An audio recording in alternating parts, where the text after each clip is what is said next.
나누도록 하겠습니다.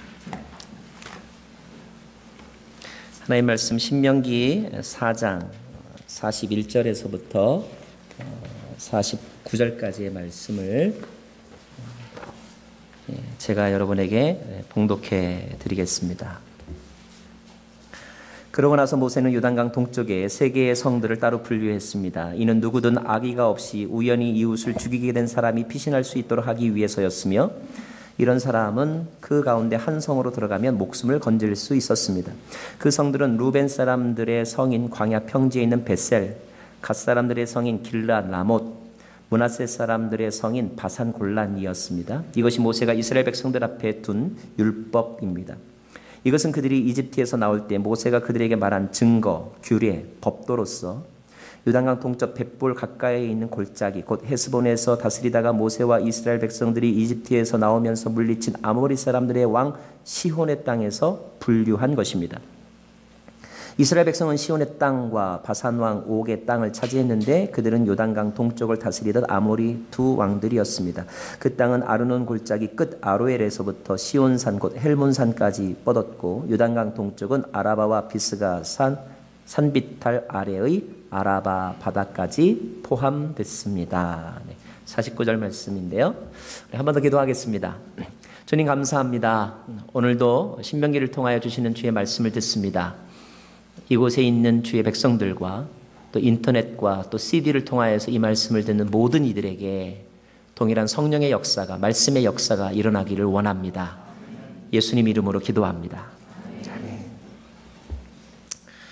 1970여 년대쯤에 실제 있었던 일인데, 저 남쪽 텍사스주의 한 목사님이 어떤 취미가 있었느냐 하면 탁구가 아니고요, 골프가 아니고요, 이 목사님의 취미가 사냥이었어요. 사냥. 그날도 목사님이 사냥을 나갔습니다. 사슴을 발견했습니다. 겨누었습니다. 쐈습니다. 명중했습니다. 확인했습니다. 사슴이 아니라 사람이었습니다. 지방 언론이 대서특필했습니다. 큰 화제거리가 되었습니다. 그분의 그 이유는 어떻게 됐을까요?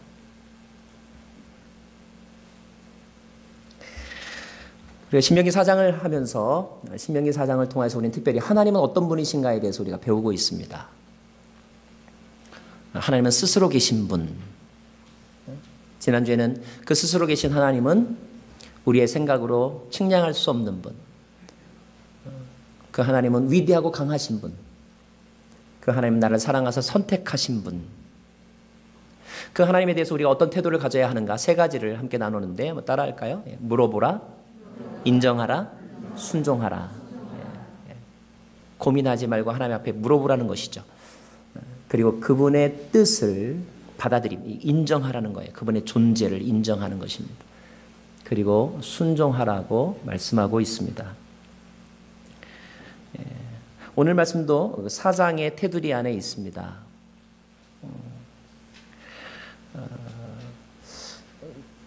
새로운 단어가 나오는데, 이른바 도피성이라는 단어입니다.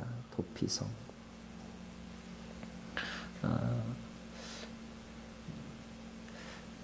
이 도피성 제도에 관하여서 조금 더 그 내용을 파악하려면 여호수아에 서 있는 말씀을 읽으면 좀 더 자세한 설명이 나와 있는데, 그 말씀을 한번 같이 보면서 이 도피성 제도가 뭔지, 이 도피성 제도를 주면서 오늘 말씀에 이것은 너희에게 주신 규례와 법도와 명령이므로 그 땅에서 반드시 지켜라 라고 말씀하신 제도인데, 조금 배워보면서 특별히 제도와 더불어 그 제도를 주신 하나님의 마음, 하나님이 어떤 분이신가를 우리가 함께 배워보기를 원합니다. 여호수아서 20장 1절 말씀 보면, 그때 여호와께서 여호수아에게, 신명기는 모세에게 하신 말씀이죠. 모세를 통하여 주신 말씀인데, 여호수아는 이제 여호수아에게 주신 말씀입니다.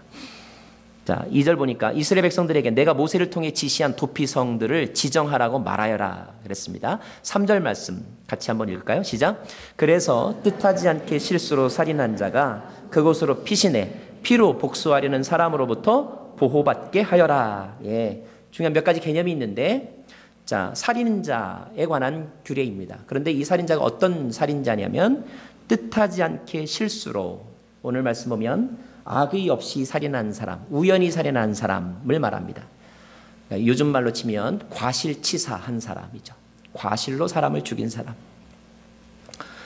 미리부터 계획을 하고 철저하게 준비를 해서 사람을 살인하는 경우도 있지만, 정말로 전혀 그럴 뜻이 없었는데 했는데 사람이 죽는 어이없는 일들이 살다 보면 발생하게 되죠. 자, 그러한 경우에 그러면 여러분 어떤 상황이 생기겠어요? 목사가 사람을 죽였네. 게다가 그 살인당한 사람의 가족, 그 피해자 측은 그 충격과 슬픔이 이루 말할 수 없을 것 같아요. 분노도 주체할 수 없을 것 같아요. 자, 지금과는 달리 이 시대에는 법이 없던 시대입니다. 법이 없던 시대. 항상 이것을 여러분 잊지 마셔야 돼요. 법이라는 것이 존재하지 않던 시대에 누군가가 나를 괴롭히면 약한 사람은 맞고 도망가거나 참는 것이고, 좀 강한 사람은 어떡합니까? 예, 복수하는 거죠. 복수하는 것입니다. 그래서 한 대 치면 5대 때리고, 내 거 100원 빼앗아 가면 우르르 몰려가서 1,000원 되찾아오고, 그죠? 자기 마음대로, 자기가 가지고 있는 힘의 내용대로 분풀이를 해야 마음이 풀리는 그런 시대입니다. 자, 자기의 가족이나 누군가가 죽었다면 이 사람은 당연히 분노하고 너무너무 슬펐겠죠. 그 슬픔을 풀기 위해서 그가 할 수 있는 것은 복수하는 것일 것입니다. 자, 어느 정도 복수를 해야 죽은 사람의 이른바, 성경적인 용어는 아니지만 이른바 죽은 사람의 원혼이 달랠 수 있을까요? 아니면 남아있는 사람들의 슬픔과 분이 풀릴 수 있을까요? 아마 잘은 몰라도 인간의 속성상 자기가 당한 것보다 더 갚아줘야 조금 속이 시원하지, 당한 것 정도만 해도 아마 직성이 안 풀릴 것 같아요. 자, 그렇다고 본다면 살인한 사람은 당연히 죽음을 맞이하는 것이 일반적인 그런 현상들이겠죠. 자, 그런데 오늘 말씀은 그 중에서 고의가 아니고 실수로 살인한 사람은 피난할 곳이 있다. 그곳에 피난하여서 어떡하냐? 피로 복수하는 사람으로부터 보호를 받게 하여라. 자, 4절 보니까 그가 이 도피성 가운데 하나로, 도피성이 오늘 말씀에는 3곳이 나왔는데 나중에 이제 여호수아 가면 요단강 동쪽과 서쪽 나란히 3개씩 해서 모두 6개입니다. 6개. 6개 중에 하나로 피신하면 그는이 누구냐면 살인을 저지른 사람. 살인을 저지른 사람은 그 성문 입구에서 그 성의 장로들 앞에서 자기 사건을 진술해야 된다. 자기가 왜 그런 일을 저질렀는지 설명해야 된다는 것입니다. 그러면 그 사람들은, 장로들은 그 살인범을 그 성 안으로 들이고, 그리고 그 사람에게 살 곳을 주고, 그리고 그들 가운데, 다시 말하면 그 도피성의 주민들과 더불어 그곳에 살도록 해줘야 한다. 이것이 그 가나안 땅에서 지켜야 될 명령이며 규례이며 법도라는 것이에요.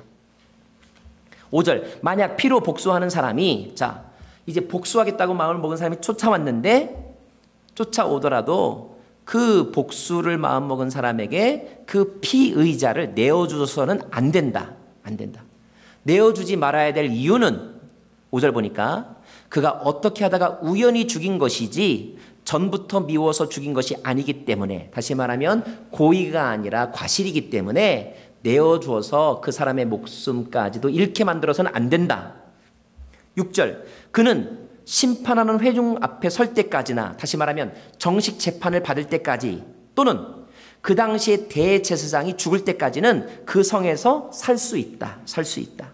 그리고 정식 재판을 받아서 시시비비를 가려서 거기에 맞는 어떤 형벌을 받든지, 아니면 그 성의 대제사장이 죽고 난 다음에는 비로소 자기 집이나 자기 성으로 돌아갈 수 있다. 이것이 도피성 제도입니다. 지금은 이런 제도가 웬만한 나라, 민주국가에는 다 이렇게 보장되어 있지만, 다시 말합니다.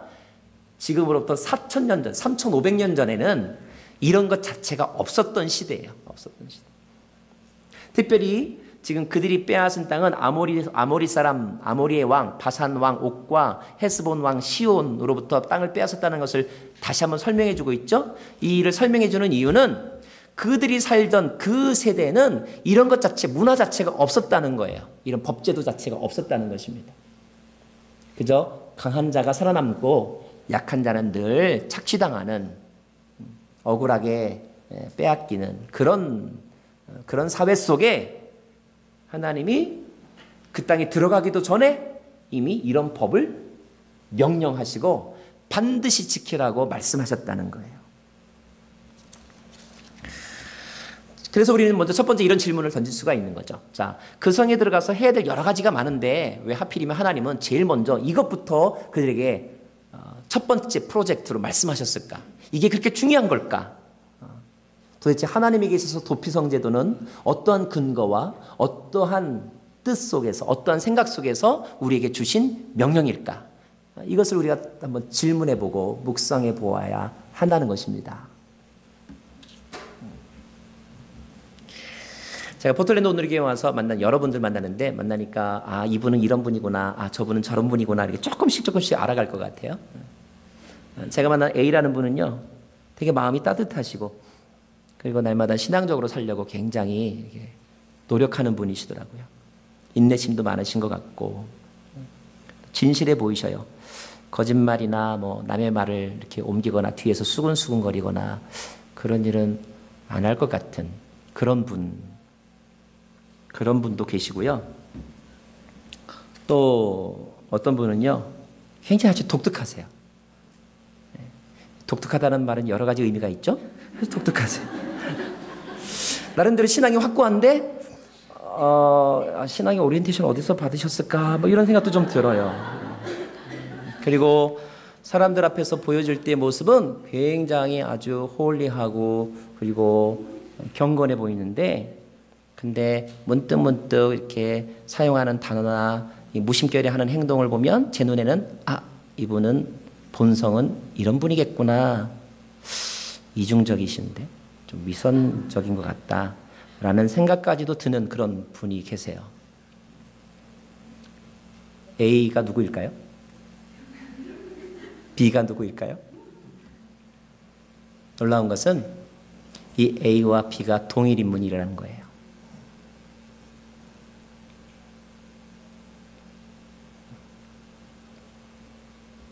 어떻게 동일 인물을 보고 이렇게 서로 상반되는 평가가 나올 수 있을까? 그것은 팩트의 문제가 아니라 시각의 문제라는 거예요. 내가 어떤 눈으로 바라보고 있느냐가 중요하다는 것입니다. 여러분은 여러분 자신을 어떤 눈으로 보세요? 자기 자신을 볼 때는 변호사의 눈으로 보고 다른 사람을 볼 때는 검사의 눈으로 혹시 보고 계시지는 않으세요? 하나님의 인간을 어떤 눈으로 보실까요? 여러분, 변호사의 눈으로 보실까요? 검사의 눈으로 보실까요? 하나님은 의로운 재판관의 눈으로 보세요. 의로운 재판관의 눈으로 보는 분이십니다. 의로운 재판관의 눈으로 보이는 인간은 어떤 존재인가? 어떤 존재인가? 다 실수할 수 있는 존재라는 거예요. 하나님의 눈에는. 흔히들 그런 얘기합니다. 다른 집안 자녀들에 대해서 이렇다 저렇다 말하는 거 되게 조심해야 돼. 왜요? 내 자식이 그렇게 될지 아무도 몰라요. 우리는 말합니다. 아무개 집사 딸 걔 요즘 그렇대. 아이고 거 봐. 내 그럴 줄 알았어. 그런데 어느 날 내 딸이 그렇게 하고 있어요.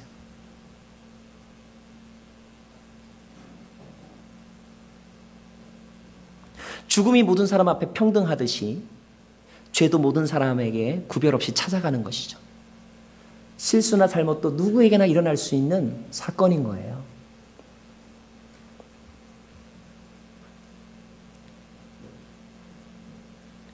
인간은 누구나 실수가 많고 불완전하고 범죄를 저지를 수 있는 거죠.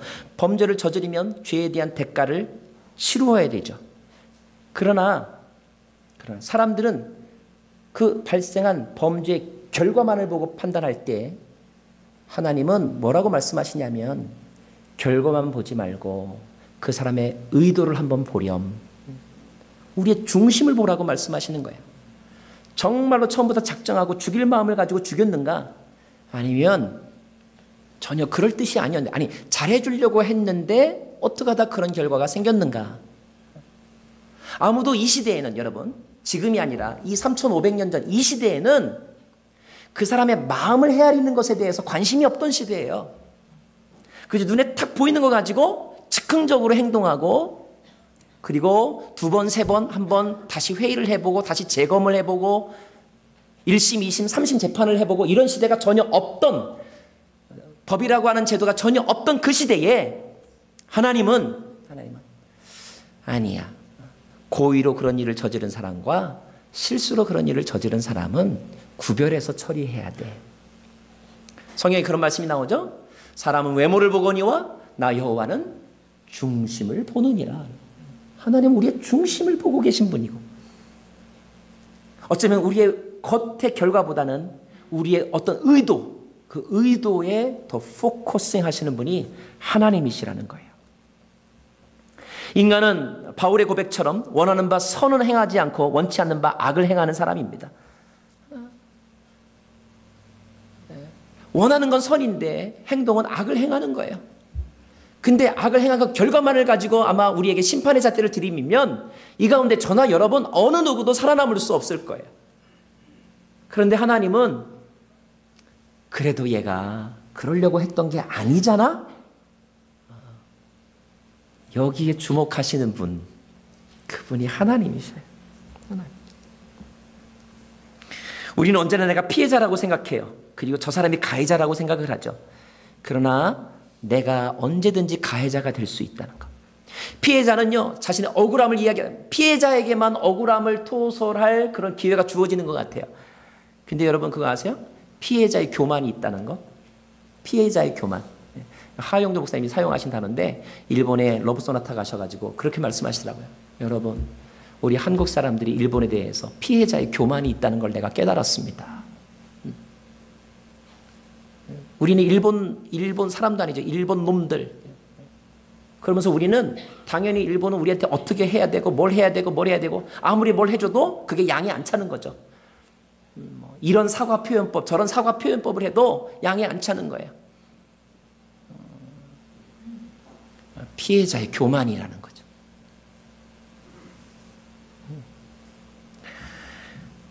그런 사람이 때로는 가해자가 될 수도 있다는 거. 아니 어쩌면요 가해자일 때가 더 많아요. 사울과 다윗 얘기를 하면 다 자기가 다윗이래요. 다른 사람은 네가 사울이야 이렇게 말하고 있는데, 근데 그렇게 내가 사울이 될 때도 가해자에게도 할 말이 있고 알아주어야 될 상황이 있을 수 있다는 거예요. 이게 하나님 마음이라는 거예요. 하나님 마음. 저는 그 하나님이 너무 좋아요. 또 한 가지, 인간은 완전한 심판자가 될 수 없기 때문에 하나님의 눈에는요 인간은 모든 걸 다 아는 존재가 아니에요. 하나님만이 모든 것을 다 아는 분이시죠. 제가 교육전도사 때인데요, 교사 회식을 갔어요. 식사를 마쳤어요. 어떤 젊은 부부 교사가 식당 종업원을 불렀어요. 우리 이거 싸갈 거니 싸주세요 그랬어요. 근데 식당 종업원이 뭘 가져왔냐면 시커먼 비닐 플라스틱 봉지를 가지고 왔어요. 이분이 좀 난처하시면서 그래도 음식을 담아가지고 거기다 이렇게 그 봉지에 새까만 비닐 봉지에 담으시더라고요. 제가 바라보면서 뭐라고 제가 이렇게 말했어요. 집에 개 기르세요? 그랬어요. 그때 이분이 또 난처해하시면서 아니요 집에 가져가서 먹으려고요 그러더라고요. 제가 되게 미안했어요. 한편으로는 미안하면서 속으로는 되게 가난한가 보다 제가 그랬어요. 그때가 제가 97년도 8년도 때 일이에요. 제가 그 의미를 아는데 언제 알았냐, 2005년도 미국에 와서 알았어요. 이분은 이제 막 미국에서 공부하고 유학하다가 돌아온 젊은 부부였어요.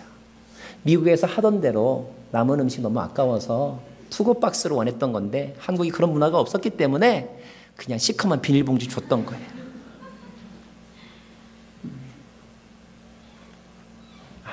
그거 깨닫는데 제가 8년인가 걸린 거죠. 어떤 분이 예배 시간에 셀폰을 꺼내요. 셀폰 가지고 뭐 이걸 해요. 아니, 집사가 돼서 예배 시간에 예배는 안 드리고 인터넷 게임하나 메일 체크하나, 다 예배 시간엔 꺼야지. 우리는 이렇게 생각하죠. 근데 알고 봤더니 이분은요, 스마트폰으로 성경 다운로드 받아가지고 성경 읽고 있는 거예요.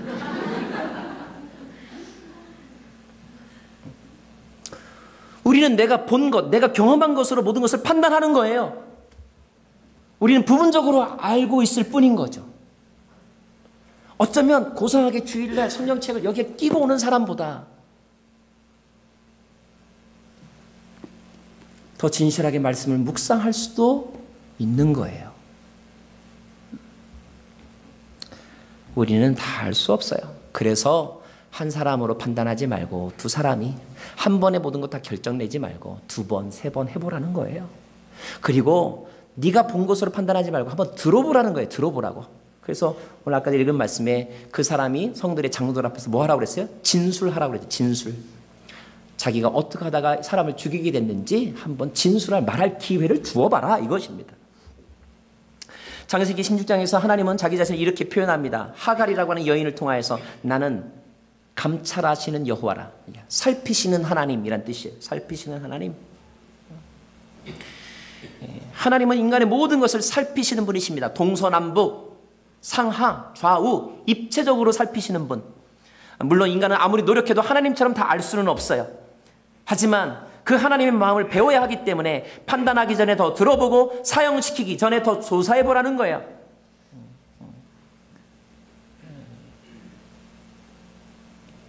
그래서 여기에서 나온 형법, 형사소송법의 원리가 뭐냐면 무죄 추정의 원칙, 그 다음에 죄형 균형의 원칙, 이런 거죠. 만약에 명확한 증거가 없을 때는 피고인에게 우호적으로 생각해야 된다. 이것이 법의 경구예요. 이런 실수를 하지 않기 위해서 지금은 이제 삼심제도라는 것이 있죠. 그렇게 삼심제도를 해도 가끔가다 우리가 뉴스에서 뭘 봐요? 옥살이 20년 했는데 20년 만에 진범이 잡혔다는 거예요. 진범. 그래도 20년 만에 옥살이 하다가 풀려나면 그래도 나은 거예요. 어떤 사람은 사형 집행까지 다 했는데 나중에 진범이 잡혔다. 그때는 모든 사람들이 막 흥분해가지고 저런 놈은 죽여야 돼, 저런 놈은 죽여야 돼, 다 그렇게 말했는데 저런 놈이 그런 놈이 아니었던 거예요. 하나님은 그 부분에 있어서 너희들이 더 신중하라라고 말씀하고 있는 것입니다.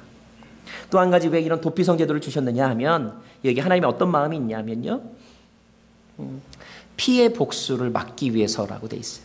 피해 복수. 자, 살인을 당한 자의 입장에서 보면 복수를 해야 마음이 풀리겠죠. 당장 쫓아가서 당한 만큼, 아니 당한 것보다 더 갚아줘야만 마음이 풀립니다. 그런데 오늘 보니까 살인한 사람을 보호해주는 하나님의 마음. 어쩌면 이때 오히려 피해를 입은 사람은 하나님을 원망스러울 것 같아요. 당장 가서 내놓으라고 따지고 싶을 것 같아요. 하나님이 무조건 살인죄를 다 용서하라는 것은 아닙니다. 자, 고의가 아닌 살인의 경우를 지금 말씀하고 있는 거예요. 사람은 감정의 동물이기 때문에 또는 이 감정이 고조되었을 때는 이성적 판단 능력을 흐리게 하죠. 개인적으로 뿐만 아니에요. 집단적으로 이 감정이 흥분하면요, 광기가 있죠. 광기. 그래서 이것을 우리가 마녀사냥이라고 말하는 거예요. 마녀사냥. 요즘에 인터넷에 돌아다니는 이야기를 보면 이 마녀사냥식 재판이 참 많죠. 그리고 나중에 실체적 진실이 밝혀졌지만 아무도 책임지는 사람이 없어요. 그냥 나몰라라 하는 거죠. 자, 하나님은 그 사람을 보호해주고 피해자와 가해자를 분리시켜 놓은 다음에 서로의 이야기를 듣게 하고 시간을 지나게 함으로써 감정을 다운시키고, 그리고 이제 감정에서 이성으로 모든 것을 볼 수 있는 시각의 문을 열어주시죠. 만약에 이런 시간이 없다면 피해를 당한 사람은 어떤 일을 저지르게 되는 거예요? 사람을 죽이는 살인자의 죄를 범하게 되는 것이고 악순환은 계속되는 것입니다. 하나님 그런 악순환의 현상을 막기 위해서 도피성 제도를 두신 거예요. 그리고 손해본 것만큼, 그리고 형벌은 그가 저지른 죄만큼만 주는 것이 맞다. 이것을 처음으로 기록한 거예요. 처음으로. 여러분 혹시 성경에 보면 눈에는 눈으로, 이에는 이로 이런 말씀이 있죠. 요즘의 법으로 치면 이것도 너무 무시무지한 거예요. 어떻게 눈을 뽑았다고 눈을 뽑으라고 그러나. 근데 여러분 이거를 지금의 법 개념으로 보면 안 되고요. 당시의 법 개념으로 가면 상대방이 내 눈을 뽑으면요. 뽑힘을 당한 가족은 찾아가가지고 두 눈을 다 뽑으려거나 아니면 죽여버렸어요. 그래서 당신은 그 사람이 저지른 죄에 대한 책임은 저지른 죄만큼이라는 뜻으로 눈에는 눈, 이에는 이라고 한 거예요. 그 당시에는 그것이 굉장히 파격적이고 그리고 보호적인 법률, 이것이 눈에는 눈, 이에는 이인 거예요. 그 정신의 시작이 오늘 이 말씀 속에 기록되어 있는 것입니다. 왜? 그분이 하나님이시기 때문에. 이 시대의 도피성이 어디인가? 저는 그것이 교회라고 생각합니다. 교회는 예수님의 몸이죠.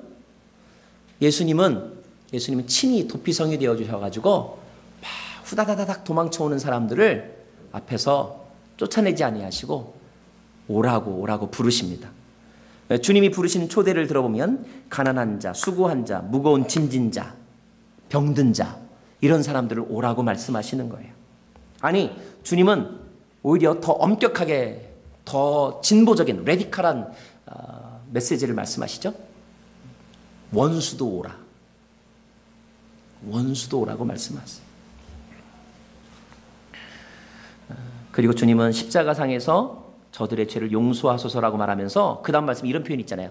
저들이 자기들이 하는 일을 알지 못합니다. 여러분 저들이 하는 일을 알지 못한다라고 말씀하신 이 주님의 선언을 도피성 제도하고 연관시키면요. 주님은 다 자기를 죽인 사람들을 지금 어떻게 하고 있는 거예요? 고의범으로 보지 않고 과실범으로 보면서 보호하시겠다는 거예요.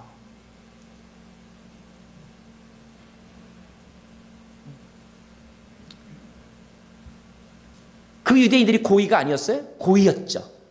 그러나 주님은 인간적인 심리학적인 의미로서의 고의만 따지신 게 아니었어요.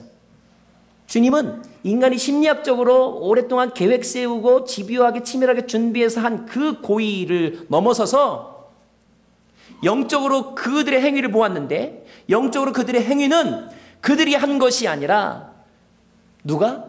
죄라고 하는 악한 세력이 한 것이라고 주님은 보고 계시는 거예요. 그래서 너희들의 알지 못하고 한 것이라 이렇게 말씀하셔야 우리가 용서함을 받을 수 있는 길이 열리는 거예요. 주님은 그런 분이세요. 제도적으로 우리를 현상학적으로만 보는 분이 아니에요. 심리학적으로만 보는 분이 아니시라 영적으로 우리를 보시고 이 세상 가운데 일어나는 모든 죄의 현상들을 보고 계시는 분. 그래서 주님은 죄의 세력에 대해서 진노하시지 죄의 놀이객감이 되는 우리를 오히려 불쌍히 여기시는 분이 주님이시더라고요.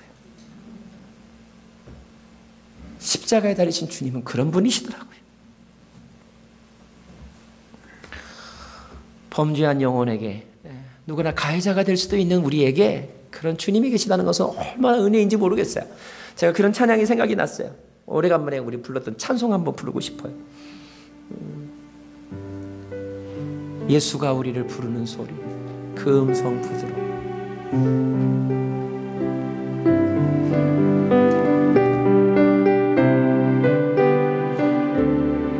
함께 한번 고백해 보겠습니다. 예수가 우리를 부르는 소리 그 음성 부드러워 문 앞에 나와서 사며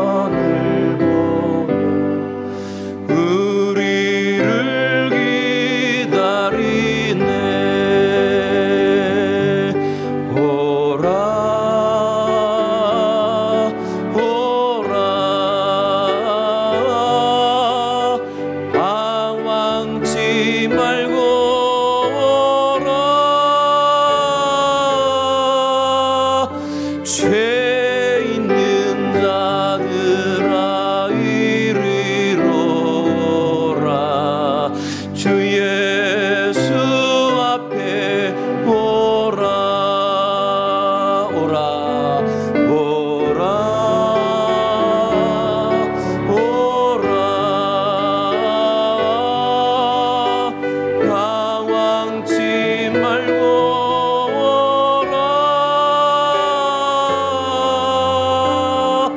죄 있는 자들아 이리로 오라.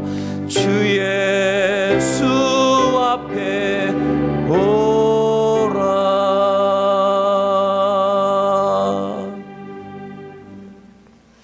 성경의 연구에 의하면 그 이스라엘 땅에 도피성이 모두 다 6개가 있습니다. 오늘은 동쪽에 3개만 나왔는데 요단강을 기준으로 해서 동쪽에 상중하, 오늘 베셀, 길라나몬, 바산골란. 요단강 서쪽에도 3군데, 갈릴리, 게데스, 헤브론, 그 다음에 또 하나 6개가 있습니다. 6개. 그런데 이 6개의 위치가 어떤 특징이 있냐면 이스라엘 전체 지도로 봤을 때 가장 중간적인 위치예요. 그래서 어디에서든지 누구에게나 공평하게 접근하기가 쉬운 곳에 있습니다. 그리고 그 도피성으로 가는 길은 지금으로 치면 그 도로가 14m 넓게, 그리고 그 도로에 큰 표지판을 붙여서 도피성으로 가는 길이라고 이정표를 붙여놓았다고 그래요.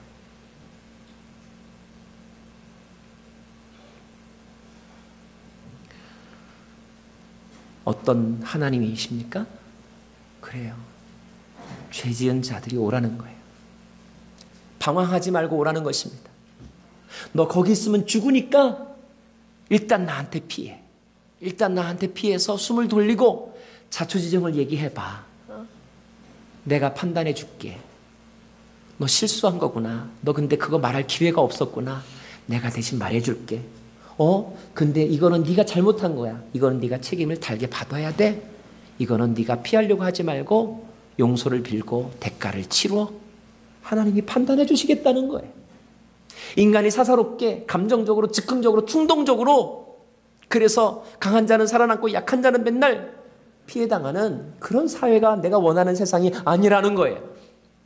오라는 것입니다. 오라. 사랑하는 여러분, 오늘도 주님이 그러한 마음으로 여러분을 부르시는 거야. 오라고. 방황하지 말라고. 머뭇거리지 말라고. 거기서 괜히 왔다 갔다 하지 말라고. 그냥 쑥 들어오라고. 너희를 향한 나의 문은 열려 있다고. 말주변이 없어서 말 못하냐고? 내가 말해주겠다고. 좀 다른 예화지만 저희 쌍둥이 딸이 있고 아들이 있는데, 우리 딸들이 어떤 피해의식이 있냐면 엄마 아빠가 자기들보다 아들을 너무 편애한대요. 그래서 그런지 가끔 가다가 이 딸들 둘이요, 저희 막내를요, 저희들이 보면 아주 잡아요. 그리고 막 유창한 말과 언어로 막 쏘아붙이면요, 그냥 아들이 그냥 가만히 있어요. 하면서. 그러면 저희가 보다 못해 답답해가지고, 야, 너도 말해봐, 말해. 근데 말을 못해요. 제가 어느 날 아들을 따로 불러서 도덕해주면서 제가 물었어요. 왜 너는 네 생각을 얘기 못해? 그랬더니 얘가 그러는 거예요. 울먹이면서, 누나들이 좋긴 좋은데, 잘해줄 땐 너무너무 좋은데 화내서 자기한테 막 이해를 하고 소리 지르고 그럴 때는 누나들이 무섭대요. 그리고 무서우면 자기가 말이 안 나온대요. 나는 그 마음이 막 이해가 되는 거예요. 사람이 당황하면 말이 안 나와요. 상대방이 무서우면 말이 안 나와요. 나는 그게 아닌데 그 말을 못 하겠어요. 그래서 그냥 가만히 있는데요. 자기는 누나가 좀 캄다운 되면 그때 말하고 싶대요. 근데 이 속 깊은 이 동생의 마음을 모르고 누나들이 화나면요 막 쏟아붓는데, 제가 그 쏟아붓는 말 속에는요 감정이 너무 막 고조되니까 막 영혼을 죽이는 말도 있고 사람의 기를 죽이는 말도 있고, 이러다가 애 잡겠네 막 그런 말도 있고 막 그래요. 근데 그게 우리 인간의 모습인 것 같아요. 강한 사람은 안 그럴까요? 강하면 지가 얼마나 강하겠어요. 강한 사람에게도 두려움이 있고 연약한 사람에게도 두려움이 있는 거예요. 뜻하지 않은 일을 저지르면요, 우리가 사람이 미워서 사람을 죽이는 게 아니더라고요. 강도가 들어가서 괜히 사람을 죽이는 게 아니더라고요. 두려워서 죽이지 악해서 죽이지 않더라고요. 자기 얼굴을 봤기 때문에 그게 무서워서 사람을 죽이는 거지, 정말로 원한을 가지고 처음부터 죽이려고 하는 사람은 극히 드물더라고요. 인간은 이렇게 다 두려움의 노예가 되어서 원하는 바 선을 행하지 못하고 원치 않은 바 악을 행하는 존재가 인간이더라고요. 근데 인간의 세계는 그 인간들을 같은 일을 저지르면서도 자기에 대해서는 관용을 베풀지만 다른 사람에 대해서는 관용을 베풀지 않아요. 일벌백계로 다스리려고만 하는 거죠. 판단하는 것뿐이죠. 하나님이 부르시는 거예요. 내게로 오라고. 그래서 저는 하나님은 스스로 계신 분, 하나님은 위대하신 분, 하나님은 측량할 수 없는 분, 하나님 우리를 선택하사 사랑하신 분, 오늘도 하나님의 명제를 하나 더 소개한다면 하나님은 너무 좋으신 분, 하나님 나에게 너무너무 좋으신 분, 나의 피난처가 되시는 분, 하나님.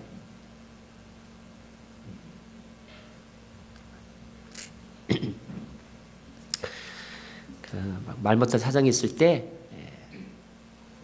괜히 막 이렇게 방황하지 마시고 교회 오세요. 교회 오셔서 하나님 앞에 다 쏟아부으시면 하나님이 들어주시고 감정을 추스려 주십니다.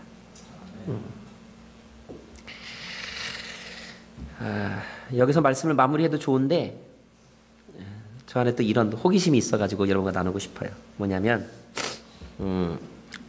자, 베셀, 길라나못, 바산골란 이 세 도시가 나왔거든요. 이 도시 집값은 어땠을까? 제가 이런 생각이 들었어요.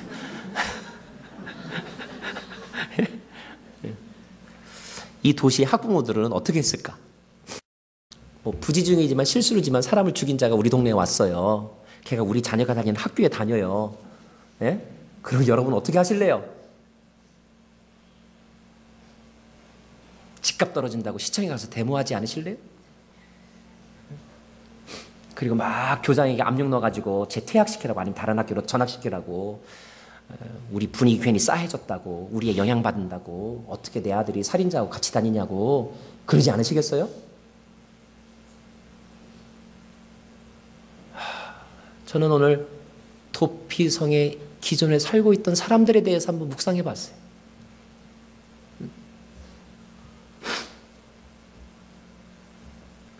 도피성에 사는 사람들이 긴급 피난을 온 사람들을 보호해 주려면 도피성에 사는 사람들이 강해야 돼요. 어느 정도 강해야 되느냐? 지금 감정적으로 막 흥분해가지고 내 아들 죽인 놈 나와! 라고 하면서 소리를 지르는 사람보다 더 강해야 돼요. 강하다고 하는 것은 군사적인 힘을 가지고 있다는 뜻이 아니에요. 도피성에 살고 있는 사람들은 피난처가 될 만한 힘을 가지고 있어야 되고, 그것은 군사력이 아니라 깊은 영성에 있고, 그것은 물리적인 힘에 있는 것이 아니라 도덕성에 있는 거예요. 깊은 영성과 맑은 영혼을 가지고 있을 때 우리는 피난 온 사람을 보호해 줄 수 있고 그들과 함께 살면서도 내가 사는 세상이 오염되지 않는 거예요. 내가 연약하면 오히려 그 사람이 들어와서 우리 마을을 망칠 수 있죠. 그러나 우리가 강하면 그런 사람이 한두 명 들어와도 오히려 우리가 그를 정화시키는 거예요. 그를 온전한 사람으로, 분별력 있는 사람으로 기다려주고 변화시켜줄 수 있는 힘을 도피성의 주민들이 가지고 있어야 하는 것입니다. 그런데 우리 교회가 그런 힘이 있느냐 하는 거예요.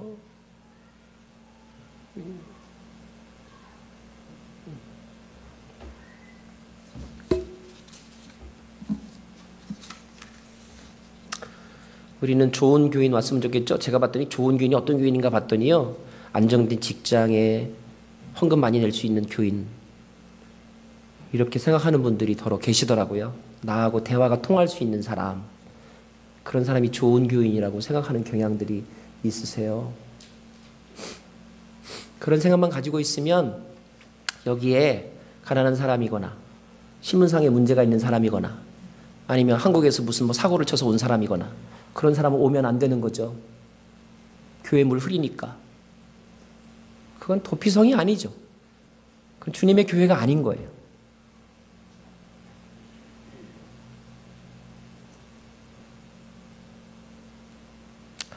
기도하겠습니다.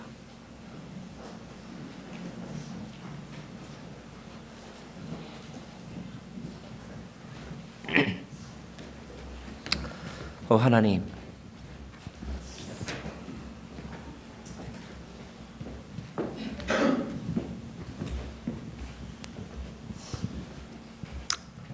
하나님,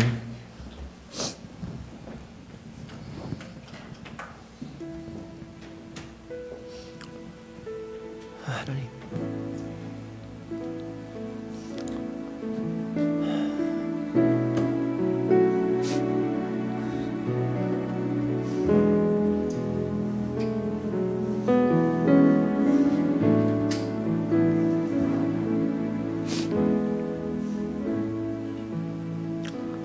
하나님,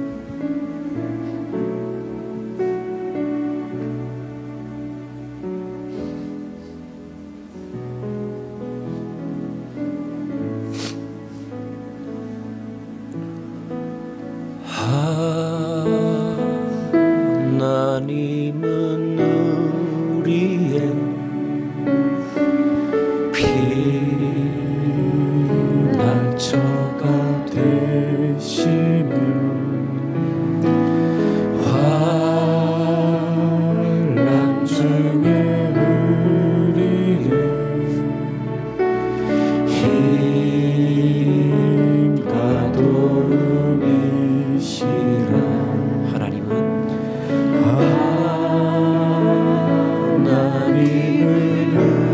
우리의 피난처가 되시며 환난 중에 우리의 힘과 도움이시라. 너희는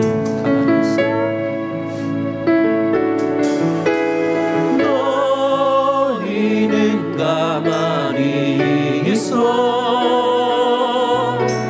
주가 하나님 되말지어다. 열방과 세계가 부른데 주가 높임을 하느니라. 하나님은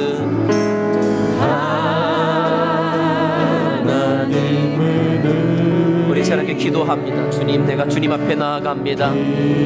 나의 연약함을 들어주소서. 나의 억울함을 들어주소서. 내가 주님 앞에, 주님의 전능자의 그늘 앞에 머뭅니다. 나를 보호하소서.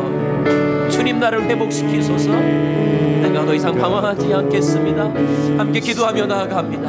오 주님 아버지, 우리 계신 하나님을 찬양하며 기도합니다. 아버지 하나님, 우리가 사랑하는 주의 백성들 그 것이 없고 원했던 것은 어쩔 수 없어서 약간 살았던 하나님은 너무나 좋으신 것, 그런 나를 이렇게 판단하지 아니하시고 심판하지 아니하시고 기다리시고 말해보라고 말씀하시는 내가 주님 전에 나와서 내 마음을 토로하며 내가 그럴 수밖에 없었던 나의 모든 상황을 주님의 도우심을 구합니다. 오늘 나의 아픔과 나의 과거와 나의 모든 연약함과 나의 모든 것을 주 앞에 도설할 때 하나님 용서하시고 들어주시고 새 힘을 주시고 은혜 주시기를 간절히 원하고 기도합니다. 원수까지도 사랑하라고 말씀하셨던 주님 때문에 내가 살아있음을 고백합니다. 하나님 아버지, 오늘 그런 마음을 가진 주의 자녀들에게 위로하시고 새 힘을 더 이상 우리가 방황하면서 어둠 가운데 머물며 슬피 울며 이를 가진 자가 되지 말게 하여 주시고 주님의 품 안에 거하게 하소서. 주의 날개 아래 거하게 하소서. 주의 거룩한 손 안에 머물게 하여 주소서.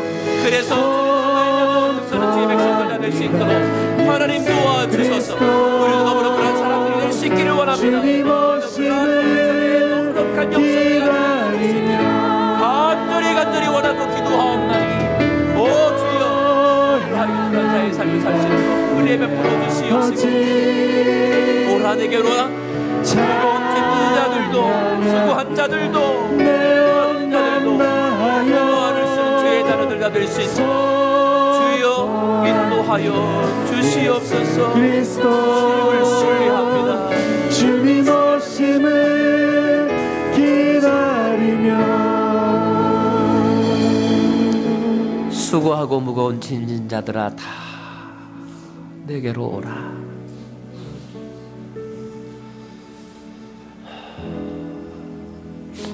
전능자의 그늘 아래 머물기를 원하는 주의 백성들을 오늘도 주님 위로하시고 들어주시고 또 분별력을 회복시켜 주시고 삶의 용기와 소망을 주시는 줄로 믿습니다. 우리가 어둠에서 헤매거나 혼자 그 문제를 해결하려고 끙끙 앓지 않게 하시고 강한 성루 되신 주님께 달려나와 우리의 생명의 구원함을 얻고 또 우리의 모든 죄로부터 자유할 수 있는 힘도 얻고 이제는 우리가 같은 처지에 있는 다른 사람들도 품어 안아줄 수 있는 그렇게 강하고 그리고 위대한 하나님의 백성들 되게 하여 주옵소서. 축복하며 예수님 이름으로 기도합니다. 우리 다 함께 일어나셔서 지금 부른 찬송 함께 더 찬양하겠습니다.